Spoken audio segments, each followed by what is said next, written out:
انہوں نے بتایا کہ شہریوں کو کس طرح ان کے خلاف بھڑکایا گیا ہے اور شہر کے دفاع میں لڑنے والے اتنے فوجی نہیں جتنے شہری ہیں۔ سلطان ایوبی کو یہ تو پہلے ہی معلوم تھا کہ حلب کے باشندوں پر ان کے خلاف جنگی جنون طاری کیا جا رہا ہے، لیکن انہیں اندازہ نہیں تھا کہ شہری اس پاگل پن سے لڑیں گے۔ وہ ان کی دلیری پر اش اش کر اٹھے، لیکن بڑے افسوس کے ساتھ کہنے لگے، یہ ہے مسلمان کی شان، ان کا عسکری جذبہ دیکھو، کفار مسلمان کے اسی جذبے کو ختم کر رہے ہیں۔ سلطان ایوبی نے اپنے دستوں کو پیچھے ہٹا لیا۔ انہیں کسی نائب نے مشورہ دیا کہ شہر پر منجنیقوں سے آگ پھینکی جائے۔ سلطان ایوبی نے یہ مشورہ قبول کرنے سے انکار کر دیا۔ انہوں نے کہا کہ شہریوں کے گھر تباہ ہو جائیں گے، ان کی عورتیں اور بچے مارے جائیں گے، اس لیے میں نے تباہ کار چھاپہ ماروں کو نہیں بھیجا۔ اگر یہ شہر صلیبیوں کا ہوتا تو اب تک شعلوں کی لپیٹ میں اور میرے چھاپہ ماروں کی زد میں ہوتا۔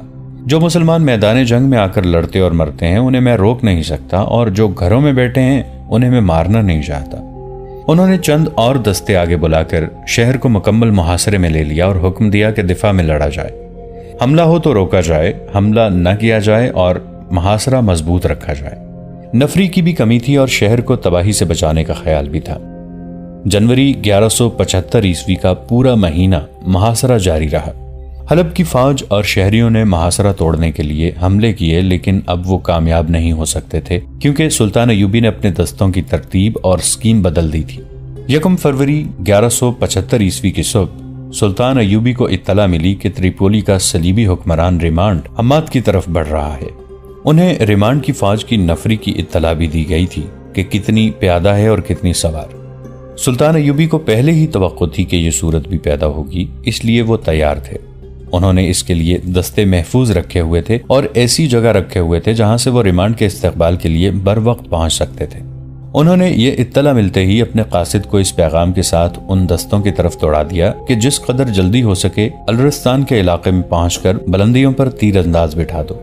سوار دستے پیچھے رکھو، میں آ رہا ہوں۔ اگر صلیبی فوج مجھ سے پہلے آ جائے تو سامنے کی ٹکر نہ لینا، گھات لگانا اور شبخون مارنا۔ الرستان ایک پہاڑی سلسلے کا نام تھا۔ ریمانڈ کو اس میں سے گزر کر آنا تھا۔ ریمانڈ کی پیش قدمی کا دستہ اس کے پلان کے مطابق موزوں تھا۔ وہ حماد تک پہنچ کر سلطان ایوبی کے عقب کے لیے اور رسد وغیرہ کے راستوں کے لیے خطرہ بن سکتا تھا۔ پھر صورت یہ ہو جاتی کہ سلطان ایوبی حلب کی فوج اور ریمانڈ کی فوج، جو یقیناً برتر اور زیادہ تھی، کے درمیان پس جاتے۔ انہوں نے دوسرا کام یہ کیا کہ حلب کا محاصرہ اٹھا دیا اور اسی نے ان دستوں کو کسی اور سمت روانہ کر دیا۔ خود الرستان کی طرف چلے گئے۔ وہاں کی چوٹیوں پر برف پڑی ہوئی تھی۔ ریمانڈ خوش تھا کہ اس موسم میں سلطان ایوبی کے صحرائی سپاہی اس کے یورپی اور اسی علاقے کے رہنے والے عیسائی سپاہیوں سے نہیں لڑ سکیں گے، مگر وہ آگے آیا تو برف پوش پہاڑی سلسلہ کوہ سے اس پر تیر برسنے لگے۔ یہ اس کے لیے بلائے ناگہانی تھی۔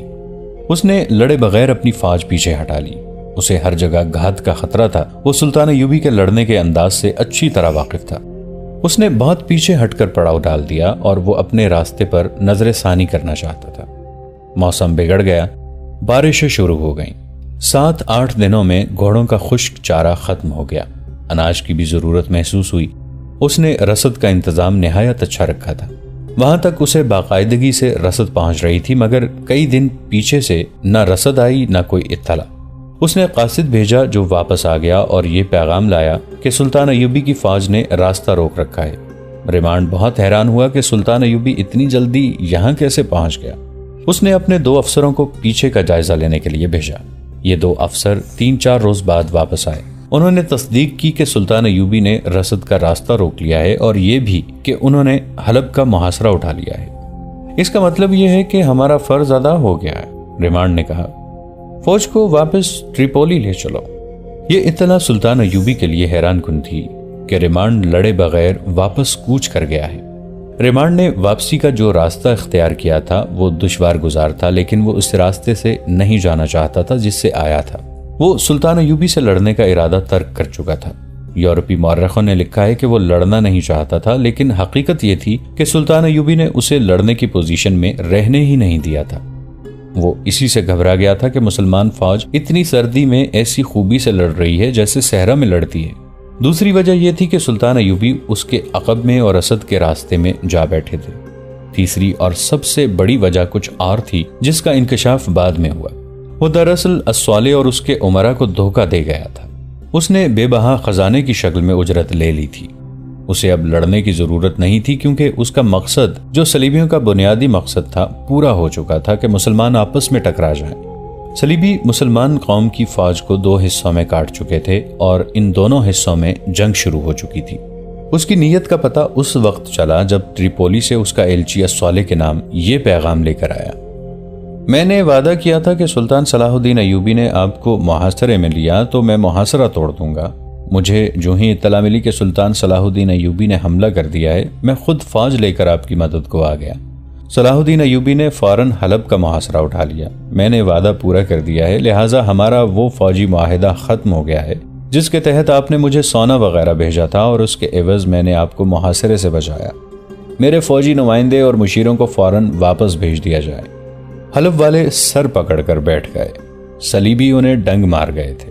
2 مورخوں نے لکھا ہے کہ ریمانڈ کو یہ خطرہ بھی نظر آنے لگا تھا کہ سلطان ایوبی اس کے دارالحکومت تریپولی پر حملہ کریں گے، چنانچہ اس نے اپنی راجدھانی کا دفاع مضبوط کرنا شروع کر دیا۔ الصالح ابھی ناتجربہ کار تھا۔ اس کے 1-2 مشیروں نے اسے مشورہ دیا کہ وہ سلطان ایوبی سے صلح کر لے، مگر سیف الدین اور گمگشتگین وغیرہ نے اسے روکا، یقین دلا کر سمجھوتے اور صلح پر آمادہ نہ ہونے دیا۔ انہی میں سے کسی نے اسے بتایا کہ سلطان ایوبی چند روز کا مہمان ہے، 9 فدائی آ چکے ہیں۔ وہ مذہبی پیشواؤں اور صوفیوں کے بہروپ میں صلاح الدین ایوبی کے پاس یہ درخواست لے کر جا رہے ہیں کہ وہ آپس میں نہ لڑیں اور صلح کر لیں۔ سلطان ایوبی ان کے احترام کے لیے انہیں اپنے پاس بٹھائیں گے، اکیلے ان کی بات سنیں گے اور فدائی انہیں نہایت اطمینان سے قتل کر کے نکل جائیں گے۔ انہوں نے صالح کو یہ خبر سنا کر جھانسا نہیں دیا تھا۔ جس وقت سلطان ایوبی الرستان کے سلسلہ کوہ میں بیٹھے اپنے اگلے حملے کا پلان بنا رہے تھے، حلب میں 9 پیشہ ور فدائی قاتل یہ سوچ رہے تھے کہ انہیں کہاں قتل کیا جائے۔ مصر میں جہاں آج اسوان ڈیم ہے، 800 سال پہلے وہاں ایک خونریز معرکہ لڑا گیا تھا۔ مورخوں نے سلطان صلاح الدین ایوبی کے دور کی اس لڑائی کا ذکر کیا ہی نہیں، اگر کیا ہے تو صرف اتنا کہ سلطان ایوبی کا ایک جرنیل باغی ہو گیا تھا۔ قاضی بہاؤالدین شداد نے اپنی ڈائری میں اس جرنیل کا نام بھی لکھا ہے۔ نام القند تھا۔ وہ مصری مسلمان تھا۔ اس کی ماں سوڈانی تھی۔ شاید یہ سوڈانی خون تھا جس نے اسے سلطان ایوبی کے خلاف بغاوت پر اکسایا تھا۔ اس دور کے وقائے نگاروں اور کاتبوں کی جو غیر مطبوعہ تحریریں ملی ہیں، ان سے اس بغاوت کا پس منظر خاصی حد تک واضح ہو جاتا ہے۔ یہ 1174 عیسوی کے آخر اور 1175 عیسوی کے اوائل کا عرصہ تھا جب سلطان ایوبی مصر سے غیر حاضر تھے۔ اس سے پہلے پوری تفصیل سے ہم نے آپ کو بتایا تھا کہ نور الدین زنگی مرحوم کی وفات کے فوراً بعد شام کے حالات اس صورت میں بگڑ گئے تھے کہ مفاد پرست عمرا نے زنگی مرحوم کے 11 سالہ بیٹے کو سلطنت کی گدی پر بٹھا دیا اور صلیبیوں سے گٹھ جوڑ کر کے خود مختاری کے راستے پر چل پڑے تھے۔ سلطنت اسلامیہ ٹکڑے ٹکڑے ہو کر صلیبیوں کے پیٹ میں جا رہی تھی۔ سلطان ایوبی دمشق پہنچے، تھوڑی سی مارکا آرائی اور دمشق کے شہریوں کے تعاون سے انہوں نے دمشق پر قبضہ کر لیا۔ خلیفہ اور اس کے حواری عمرا اور جرنیل حلب کو بھاگ گئے، جہاں انہوں نے صلیبیوں سے جنگی مدد حاصل کی۔ صلیبیوں نے مدد کا جھانسا دے کر مسلمان فوج کو مسلمان فوج سے ٹکرا دیا۔ سلطان ایوبی نے حمص اور حماد کے قلعے سر کر لیے۔ حلب کے محاصرے میں انہیں غیر متوقع مزاحمت کا سامنا ہوا۔ اس کے ساتھ ہی تریپولی کے صلیبی حکمران ریمانڈ نے حملہ کر دیا۔ سلطان ایوبی کو حلب کا محاصرہ اٹھا کر پیچھے آنا پڑا تاکہ صلیبی فوج کو راستے میں روکا جا سکے۔ سلطان ایوبی کے دستوں کی برق رفتاری نے ان کی چال کو کامیاب کیا اور ریمانڈ لڑائی سے منہ پھیر گیا، مگر لڑائی یہاں ختم نہیں ہوئی تھی۔ اصل جنگ تو یہیں سے شروع ہوئی تھی۔ سلطان ایوبی الرستان کے سلسلہ کوہ میں اپنی فوج کو پھیلائے ہوئے کھڑے تھے۔ ان کا مقابلہ 3 دشمنوں کے ساتھ تھا۔ ایک الصالح اور اس کے حواری عمرا کی فوج تھی، دوسرے صلیبی فوج اور تیسرا موسم۔ یہ جنوری یا فروری 1175 کے دن تھے جب پہاڑیوں کی چوٹیاں برف سے ڈھکی ہوئی تھیں، یخ جھکڑ چلتے تھے اور وادیاں ٹھٹر رہی تھیں۔ سلطان ایوبی وہاں اس طرح الجھ گئے تھے جیسے زنجیروں میں جکڑے گئے ہوں۔ مصر کے متعلق وہ مطمئن نہیں تھے۔ وہاں کی فوج کی کمان وہ اپنے بھائی العادل کے سپرد کر رہے تھے۔ اس فوج میں سے سلطان ایوبی نے کمک بھی منگوا لی تھی۔ مصر پر سمندر کی طرف سے صلیبیوں کا اور جنوب سے سوڈانیوں کے حملے کا خطرہ تو تھا ہی، لیکن زیادہ خطرہ صلیبیوں اور سوڈانیوں کی زمین دوز تخریب کاری کا تھا جو مصر میں جاری تھی۔ دشمن کی جاسوسی اور تخریب کاری کو بہت حد تک دبایا جا چکا تھا، مگر یہ کہنا غلط تھا کہ دشمن اس زمین دوز میدان سے بھاگ گیا ہے۔ سلطان ایوبی نے انہی خطروں سے نبردآزما ہونے کے لیے اپنی انٹیلیجنس کے ماہر سربراہ علی بن سفیان کو قاہرہ میں رہنے دیا تھا۔ انہوں نے العادل کو بھی اس ضمن میں بہت سی ہدایات دے دی تھیں، مگر جو جگہ سلطان ایوبی کی غیر حاضری سے خالی ہو گئی تھی اسے العادل اور علی بن سفیان مل کر بھی پر نہیں کر سکتے تھے۔ مصر کی سرحدوں اور ساحل کی دیکھ بھال کے لیے سرحدی دستوں کی چوکیاں اور ان کے پہرے تھے۔ سلطان ایوبی نے العادل کو سرحدوں کے متعلق یہ حکم دیا تھا کہ سوڈانی سرحد پر ذرا سی بھی گڑبڑ کریں تو شدید جنگی نوعیت کی جوابی کارروائی کرو اور سوڈان کے اندر جا کر لڑو۔ مگر ایک ضرورت ایسی تھی جس کی طرف کسی نے بھی توجہ نہیں دی تھی، یہ تھی سرحدی دستوں کی بدلی۔ ان دستوں میں بیشتر سپاہی اور بعض کمانڈر ایسے تھے جو 2 سال سے زیادہ عرصے سے سرحد کی ڈیوٹی پر تھے۔ یہ وہ سپاہی تھے جنہوں نے دشمن سے مار کے لڑے تھے، لہٰذا ان کے دلوں میں دشمن کے خلاف نفرت بھری ہوئی تھی۔ سوڈانیوں کو تو وہ کچھ سمجھتے ہی نہیں تھے۔ ان سے پہلے جو دستے سرحد پر تھے وہ اچھے ثابت نہیں ہوئے تھے۔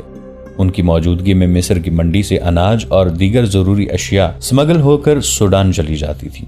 سلطان ایوبی نے محاذ سے واپس آ کر ان دستوں کو بدل دیا اور وہ دستے بھیجے تھے جو محاذ سے آئے تھے۔ ان دستوں نے سرحد پر پہنچ کر ادھم بپا کر دیا تھا۔ گشتی پہرے والوں کو کوئی چیز ہلتی نظر آتی تھی تو اسے جا دبوچتے تھے۔ وہ تیز رفتار تھے اور ان کی نظریں عقابی تھیں۔ انہوں نے سرحد صحیح معنوں میں سر بمہر اور مقفل کر دی تھی۔ یہ 2-2.5 سال پہلے کی بات تھی۔ ابتدا میں ان دستوں میں جوش اور جذبہ تھا اور کرنے کو ایک کام بھی تھا جو ایک قسم کی مہم تھی۔ وہ جافشانی سے اس میں مگن رہے۔ چند مہینوں میں ہی انہوں نے یہ مہم سر کر لی اور فارغ ہو گئے۔ یہ فراغت ان کے جذبے کو دیمک کی طرح کھانے لگی۔ سلطان ایوبی ہر پہلو، ہر گوشے اور ہر عنصر پر نظر رکھتے تھے، لیکن سرحدی دستوں کی بدلی اتنی معمولی سی بات تھی جس پر وہ ذاتی توجہ نہ دے سکے۔ سرحدی دستوں کا شعبہ الگ تھا، جس کا کمانڈر سالار کے عہدے کا ایک فرد تھا اور یہ القنز تھا۔ اس کے فرائض میں شامل تھا کہ وہ سال میں 3 بار نہیں تو 2 بار سرحدی دستوں کی بدلی کرتا رہتا۔ اس نے یہ بے حد ضروری کارروائی نہ کی۔ اس کی کوتاہی کے اثرات سامنے آنے لگے۔ سپاہی ایک ہی قسم کے ماحول اور فضا میں اور ایک ہی قسم کی زمین میں رہتے تھے اور پہرے دیتے اکتاہٹ محسوس کرنے لگے۔ سوڈان خاموش تھا، سمگلنگ بند ہو چکی تھی۔ فراغت اور کاہلی سپاہیوں کی نفسیات پر تخریبی اثرات ڈال رہی تھی۔ ان کے لیے کام بھی کوئی نہیں تھا اور ان کے لیے تفریح کا بھی کوئی ذریعہ نہیں تھا۔ موسم میں بھی کوئی تبدیلی نہیں تھی۔ ریت کا سمندر اور ریت کے ٹیلے ایک ہی جیسے تھے جیسے صدیوں سے چلے آ رہے تھے۔ آسمان کا رنگ ایک ہی جیسا رہتا تھا۔ اس کیفیت اور سپاہیوں کے اکتاہٹ کا پہلا اثر یہ دیکھنے میں آیا کہ وہ گشتی پہرے پر جاتے تو راہ جاتے مسافروں سے یہ پوچھنے کی بجائے کہ وہ کون ہیں اور کہاں جا رہے ہیں، وہ ان کے پاس کیا ہے اور انہیں روک کر ان سے گپ شپ لگاتے اور ان سے ادھر ادھر کی باتیں پوچھتے۔ یہ دل بہلانے کا ایک ذریعہ تھا۔ جن چوکیوں کی ذمہ داری کے علاقے میں کوئی گاؤں تھا، سپاہی وہاں چلے جاتے اور گپ بازی سے دل بہلا آتے۔ سرحد کے رکھوالوں کا یہ انداز ملک کے لیے خطرناک تھا، مگر وہ سپاہی تھے اور اکتائے ہوئے۔ انسانی فطرت کا تقاضا تھا کہ وہ کہیں نہ کہیں سے تسکین حاصل کرتے۔ وہاں آتے جاتے مسافر تھے، رات بھر کے لیے پڑاؤ کرنے والے قافلے تھے یا کہیں کوئی آباد گاؤں۔ وہ ہر کسی کے ساتھ گھل مل گئے۔ مصر کے سرحدی لوگوں پر ان کا جو ڈر تھا وہ دور ہو گیا۔ ان کے کمانڈر بھی سپاہیوں جیسے انسان تھے۔ وہ بھی وقت گزرنے کے اور تفریح کے ذرائع ڈھونڈنے لگے۔ جب سلطان ایوبی دمشق کے لیے روانہ ہونے لگے تو اتنی عجلت میں تھے کہ سرحدوں کے متعلق تمام تر ہدایات دینے کے باوجود ان کے ذہن میں یہ نہ آیا کہ پرانے دستوں کی بدلی کے احکام بھی دے دیے جاتے۔ انہیں غالباً اطمینان ہوگا کہ ان کا کمانڈر القند تمام تر ضروریات پوری کرتا رہے گا۔ سلطان ایوبی کے جانے کے بعد العادل نے فوجوں کی کمان لی تو اس نے القند سے پوچھا کہ سرحد پر جو دستے ہیں وہ کب سے اس ڈیوٹی پر ہیں۔ القند نے جواب دیا کہ وہ بہت عرصے سے وہی ہیں۔ کیا سرحد پر مزید دستے بھیجنے کی ضرورت ہے؟ العادل نے پوچھا۔ اور کیا پرانے دستوں کو قاہرہ بلا کر نئے دستے بھیجنے کی ضرورت ہے؟ نہیں، القند نے جواب دیا۔ یہی وہ دستے ہیں جنہوں نے ملک سے اناج، مویشی اور ہتھیار وغیرہ کے چوری چھپے باہر جانے کو روکا تھا۔ اب وہ سرحد اور ارد گرد کے علاقوں کے عادی ہو گئے ہیں۔ وہ اب دور سے مشتبہ انسان کی بو سونگھ کر اسے پکڑ لیتے ہیں۔ ان کی جگہ اگر نئے دستے بھیجے گئے تو پرانے دستوں جیسا تجربہ حاصل کرتے انہیں 1 سال سے زیادہ کا عرصہ لگ جائے گا۔ ہمیں ایسا خطرہ مول نہیں لینا چاہیے۔ دوستو آج کے لیے اتنا ہی. اسی کہانی کی اگلی قسط کے ساتھ بہت جلد حاضر ہوں گے. نیچے کامنٹ سیکشن میں اپنی رائے کا اظہار ضرور کیجیے گا. ہمارے اس چینل کو سبسکرائب کر کے نیچے موجود بیل آئیکن کو بھی ضرور کلک کیجیے گا. اگلی ملاقات تک کے لیے ہمارا اور آپ کا اللہ نگہبان.